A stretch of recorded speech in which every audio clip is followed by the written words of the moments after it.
The movie begins by showing a young woman named Lee Se-jin waiting for a train. She is embarking on a journey to the bustling city of Seoul in search of work. Accompanying her to the station is her father, Kyung Se-jin, who is filled with mixed emotions as he watches his daughter leave home. As the train arrives, Kyung Se-jin delivers a heartfelt lecture to his daughter, warning her of the dangers that come with living in a big city. He expresses his fear that Se-jin may fall for the wrong kind of person and cautions her to be careful in her choices. Despite the sadness he feels at letting go, Kyung Se-jin eventually says goodbye, knowing that his daughter must make her own way in the world. Upon arriving in Seoul, Se-jin secures a job at a highly reputable startup company. As an IT expert, she quickly finds her niche and enjoys the fast-paced and dynamic environment of the city. However, just as she begins to settle into her new life, disaster strikes. The company suddenly declares bankruptcy, leaving Se-jin without a job and uncertain about her future. The following day, Se-jin finds herself forced to move to a more affordable housing complex. Upon entering her new, smaller apartment, she is greeted by her distant and unfriendly next-door neighbor, Oh Dong-chul. Despite her attempts at friendly conversation, Dong-chul merely walks away, seemingly uninterested. However, as she begins to unpack her belongings, she catches Dong-chul peeking through her luggage. Despite his skepticism about her ability to move all of her possessions, he eventually leaves, leaving Se-jin to hope that perhaps he will offer his assistance. It turns out that Dong-chul is not just any ordinary man, but a notorious gangster involved in security and extortion in the city. As he grows older, Dong-chul finds himself struggling to make ends meet, and becomes desperate for a steady source of income. He pleads with his boss to give him control of a nightclub, hoping to use his connections to turn a profit and secure his future. As Se-jin struggles to find work, she spends her days sending out job applications and checking her email for any response. However, despite her best efforts, she continues to be rejected, leaving her with limited savings and a growing sense of uncertainty. She tries to keep up appearances and calls her father to assure him that she is doing okay, but the reality of her situation is starting to weigh heavily on her. Meanwhile, Dong-chul is given a new assignment by his boss to secure a bar from troublemakers. He sets out to carry out his task but quickly finds himself outnumbered and overwhelmed by a group of vandals. Alone and unable to defend himself, Dong-chul is beaten and left bruised and battered. The next day, Se-jin sets out to search for a temporary or part-time job to make ends meet. As she is about to leave her apartment, she overhears her neighbor talking about something suspicious and decides to follow him. She eventually finds herself at a busy ramen shop filled with rowdy high school students. The noise and commotion make it difficult for Se-jin to order, but just then, Dong-chul arrives and takes control of the situation. With a few stern words, he quiets the students and restores order to the restaurant, allowing Se-jin to finally enjoy her meal.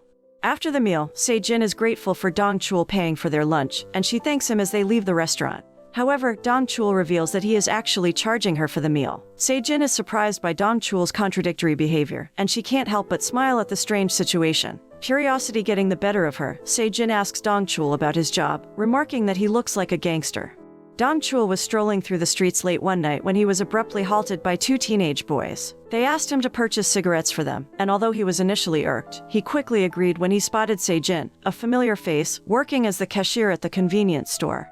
As Dong-chul approached the counter to make the purchase, Se-jin stood rigid, clutching her anti-gangster spray tightly in her hand. She appeared apprehensive, but Dong-chul paid for the cigarettes without incident. However, things took a surprising turn once they stepped outside the store. Dong-chul refused to hand over the requested cigarettes and instead, he unleashed a barrage of punches on the hapless teens. Se-jin was left speechless and stunned as she watched Dong-chul administer a brutal beating to the high school students. The day was shrouded in clouds and the rain was coming down in sheets. Se-jin had just finished her laundry and was getting ready for an important job interview. As she prepared to leave, she realized to her horror that her umbrella was nowhere to be found. Despite the rain, she was determined not to be late for the interview and decided to leave without protection from the weather. As she walked down the street, she unexpectedly came across Dong-chul, who was casually strolling with her missing umbrella in hand. Se-jin was livid at the sight of Dong-chul using her umbrella without her permission and couldn't help but express her frustration towards him.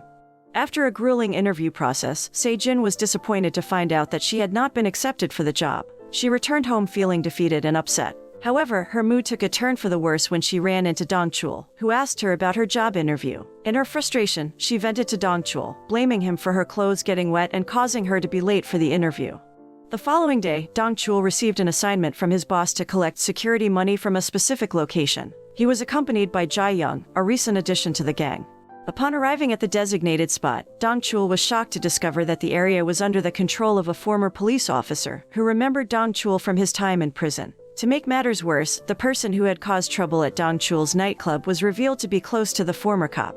Dong Chul reported the situation to his boss, but he knew that he was powerless in the face of Mr. Park's connections with other gangsters. He ultimately decided to surrender, unwilling to take any chances and risk further conflict with the dangerous former police officer. After his unsuccessful mission, Dong Chul returned to his hideout and took a nap. However, he was soon awakened by the noisy activities of his neighbor, Se-jin. In a fit of annoyance, Dong Chul pounded on Se-jin's door but received no response. At that moment, the landlord arrived with potential new residents and informed Dong Chul that Se-jin was planning to move to a new place. The landlord revealed that Se-jin felt uncomfortable living next to a gangster and wanted to find a more peaceful living environment. Just as Dong Chul was about to return to his room and continue his sleep, he heard a loud scream coming from Se-jin's apartment.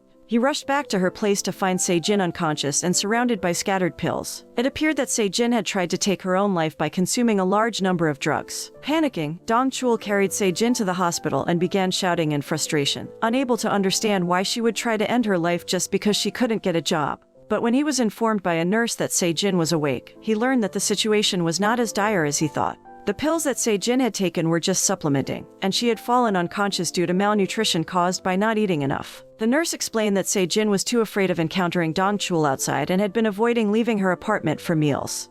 Dong Chul walks into the treatment room, and as soon as he spots Se-jin, she feigns a faint. This only serves to enrage Dong Chul even more. Despite the stormy weather, Se-jin is determined to attend a job interview. As she trudges through the rain, she suddenly comes face to face with Dong Chul. She realizes she has forgotten her umbrella and sheepishly asks Dong Chul if he has one to spare. Dong Chul, unable to bear the sight of Se-jin getting drenched in the rain. However, Dong Chul spoils the moment by demanding that Se-jin pay him back for the umbrella, sprints off into the storm to purchase a new umbrella for her. Despite his rude behavior, Se-jin thanks Dong Chul and rushes to the office with a smile on her face. Unfortunately, Se-jin's luck does not improve and she arrives late to the job interview, becoming the last participant to arrive. To her surprise, the interviewers ask her to sing and dance, leaving her feeling suspicious. Nevertheless, Se-jin decides to go along with their request. After the interview, Se-jin returns home in tears as she realizes that the interviewers had been playing a trick on her. Despite her efforts, she is left feeling dejected and embarrassed. On her way home, Se-jin spots Dong Chul sticking posters around town. She approaches him and invites him to join her for a meal at a restaurant. Over food, Dong Chul shares his advice on finding a good job, suggesting that Se-jin should try pleading with the company boss or at least meet with them in person. The next day, Dong Chul visits the convenience store to buy cigarettes and is surprised to see Se-jin greeting him with a big smile. She tells him that she followed his advice and went to meet with the person from the company directly. She is confident that she will be offered a job soon. However, things take a dark turn when the boss of the company reveals that Se-jin's job offer is contingent on her willingness to go to a hotel with a person from the company. Se-jin is horrified by the request, but she is able to fend off her attacker with an anti-rape spray. When Se-jin arrives home feeling sad and defeated, she is met at the door by Dong Chul, who has been waiting for her. Overwhelmed with emotions, Se-jin opens up to Dong Chul and shares all of the difficulties she has faced, including the traumatic experience of almost being raped. After pouring out her feelings of anger and frustration, Se-jin retreats to her room to rest. The next day, Dong Chul takes matters into his own hands and visits the company where Se-jin had applied for a job. He confronts the person responsible for the harassment and physically assaults them. Dong Chul ends up at the police station as a result of his actions. However, Se-jin comes to his rescue and provides a report on the harassment she experienced at the hands of the perverted men from the company. With her testimony, Dong Chul is released from police custody. The two of them return home on a city bus, relieved to have the situation resolved. Upon reaching Dong Chul's rented apartment, Se-jin suddenly burst into tears, causing Dong Chul to feel a wave of panic wash over him. She confided in Dong Chul, revealing the turmoil in her life, struggling to find stable employment and resorting to drinking with a shady older man. As the night went on, the two of them drank to the point of drunkenness and ultimately leading to an intimate encounter between the two. The next morning, Se-jin and Dong Chul awkwardly greeted each other at the door, the previous night's events still fresh in their minds. Dong Chul hesitantly asked if he was the first person Se-jin had slept with, noticing her fear as they were about to engage in intimacy. Se-jin explained that she viewed their actions from the previous night as a form of comfort, similar to how Eskimos hugged their dogs on cold nights to prevent freezing to death. Dong Chul was taken aback by Se-jin's explanation, feeling as if he had been compared to a dog. Annoyed, he chased after her, haranguing her as they walked. Later in the day, Dong Chul informed his boss of his plans to confront his rival, Mr. Park, that evening. Despite the warning from his boss, Dong Chul was determined to seek revenge against his enemy. He set out, accompanied by Jae Young, and carried out a violent attack on Mr. Park's associates. The following day, Se-jin approached Dong-chul with enthusiastic news. She informed him that she had passed the first stage of her job assessment, much to her delight. After her good news, Se-jin went to visit her father at a restaurant, as he had been missing her terribly. During this time, Kyung-jin discovered that Se-jin's old company had gone bankrupt, and she was now only working part-time at a convenience store, searching for a permanent job. A few days later, Se-jin requested Dong-chul's presence in her hometown, asking him to pose as her boyfriend and meet her father. Dong-chul and Se-jin were on their way to meet Se-jin's father. During the train ride, Dong-chul was tutored on what to say in front of her father. However, when they arrived at the house, Dong-chul froze and forgot everything he was supposed to say. That night, Se-jin was sitting by the sea, thinking about how she wanted to tell her father about their plan to get married. But when Dong-chul approached her, he refused to go along with the plan, saying that they couldn't lie about something as important as marriage. As they argued, Dong-chul wondered why Se-jin wasn't afraid of him, given his rough background as a gangster. But in a surprising turn of events, Se-jin kissed Dong-chul instead of backing away when he pretended to hit her. The peace is shattered when Mr. Park and his gang seek retribution against Dong-chul's group. Dong-chul receives a panicked call from his boss who informs him that the situation has escalated, and he needs to return to the city immediately. Despite the urgency of the situation, Dong-chul is torn. He is with Se-jin and feels compelled to assist her in convincing her father. Just as Dong-chul is grappling with the mounting pressure and frustration, he is suddenly approached by a stranger on the side of the road, adding yet another layer of turmoil to his already tumultuous day. Initially, Dong-chul tries to remain calm in the presence of Se-jin and Kyung-jin, but his patience wears thin when confronted by the stranger. In a fit of anger, Dong-chul physically assaults the man in front of Se-jin and her father. When they arrive at Se-jin's home, a heated argument ensues between Se-jin and her father. Se-jin pleads with her father to let her accompany Dong-chul back to Seoul, but her father refuses, forbidding her from leaving. Upon returning to headquarters in Seoul, Dong-chul is instructed by his boss to meet with Mr. Park and his gang in an attempt to resolve the conflict. When Dong-chul returns to his apartment, he is surprised to find the landlord there, informing him that Se-jin will be moving in that day. As Dong-chul surveys Se-jin's room, he comes across a letter from her previous job interview. As Dong-chul sets out to meet Mr. Park, he places a call to Se-jin, who is in the process of burning her job application files. Dong-chul berates Se-jin for giving up so easily, reminding her of the opportunities she could have had if she had taken the job interview. In a moment of frustration, Dong-chul urges Se-jin to revive her ambitions and attend the interview that day, promising to take care of the arrangements. After hanging up the phone, Dong-chul abruptly tells Jae-young to stop the car. He exits the vehicle and leaves Jae-young behind. Inspired by Dong-chul's words, Se-jin decides to attend the job interview. Despite her father's attempts to prevent her from leaving, Se-jin stands firm, stating that she must seize this opportunity or risk regretting it for the rest of her life. At the same time, Dong-chul also goes to Se-jin's interview and creates unintentional chaos in the office to buy time for her arrival. Despite being outnumbered, Dong-chul eventually surrenders and kneels, pleading with the head of the company to give Se-jin a chance. When Se-jin arrives, Dong-chul quietly slips by without acknowledging her, allowing her to focus on the interview. Despite Dong-chul's efforts to buy time for Se-jin, she still manages to conduct a smooth interview. Upon learning of Se-jin's success, Dong-chul quickly leaves the scene. That night, Dong-chul returns to his apartment only to find Se-jin waiting outside the building. Despite the temptation, Dong-chul decides not to engage with her and heads in the opposite direction.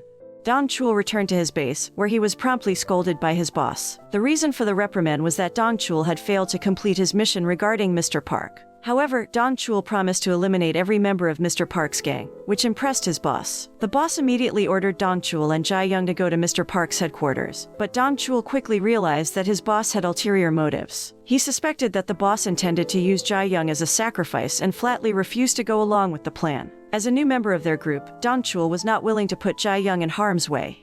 As they journeyed to Mr. Park's headquarters, Dong-chul's boss began to formulate a plan to kill Mr. Park. However, before they could put the plan into action, Jae-young surrendered to the police. Despite the unexpected turn of events, Dong-chul's boss was convinced that Jae-young would receive a light sentence because of his young age, and the fact that this was his first offense.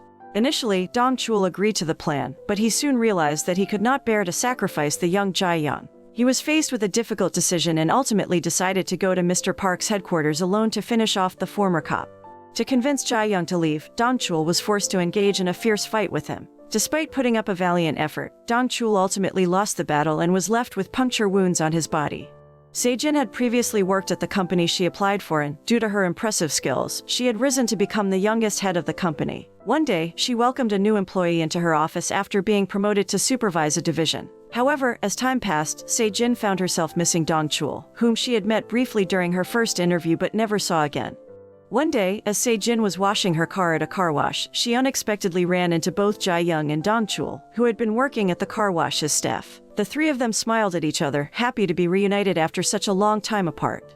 The moral that can be learned from this movie is that one should never let an opportunity pass by without making the most of it. Such opportunities can be life-changing, and it is important to seize them and turn them into positive experiences.